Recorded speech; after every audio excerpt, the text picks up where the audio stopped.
নমস্কার, সবাইকে শুভ দুপুর জানাই। সবাই কেমন আছেন? আজকে আমি দেখাবো নিরামিষ পটলের দোরমা রেসিপি। তার জন্য পটলের খোসাগুলোকে এভাবে ভালো করে ছাড়িয়ে নিতে হবে।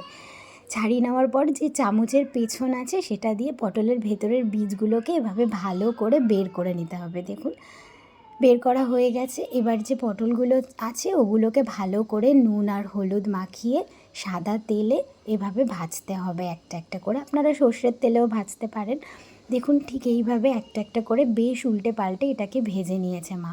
তারপর একটা একটা করে তুলে নিচ্ছে। এরকম দেখুন লাল লাল করে এরকম ভাজতে হবে। এবার ভেতরের পুর রেডি করব। তার জন্য ভেতরে যে বীজগুলো ছিল সেগুলোর সাথে কিছুটা পনির স্ম্যাশ করে দিয়েছে। স্ম্যাশ করে এটাকে ভালো করে নুন, হলুদ, একটু লঙ্কার গুঁড়ো আর একটু চিনি দিয়ে এটাকে ভালো করে বেশ করে ভাজতে হবে।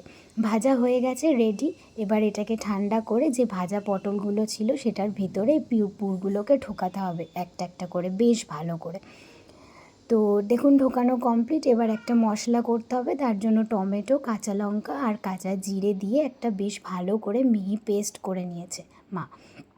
তো দেখুন, এই পেস্টটা তেলের মধ্যে একটু জিরে ফোড়ন দিয়ে এই পেস্টটাকে এবার ভালো করে তেলের মধ্যে নাড়াচাড়া করতে হবে যতক্ষণ না এটা থেকে তেল ছাড়ে।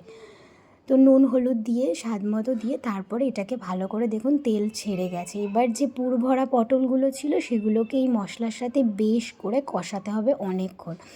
তারপর একটুখানি চিনি দিতে হবে স্বাদ মতো, দিয়ে আবারও বেশ কিছুক্ষণ কষিয়ে তারপর এটার মধ্যে গরম মশলা দিয়ে ব্যাস হলেই আমাদের রেডি নিরামিষ পটলের দোরমা। নিরামিষের দিনে কিন্তু এটা দারুণ লাগে খেতে। একবার কিন্তু অবশ্যই ট্রাই করবেন। ধন্যবাদ।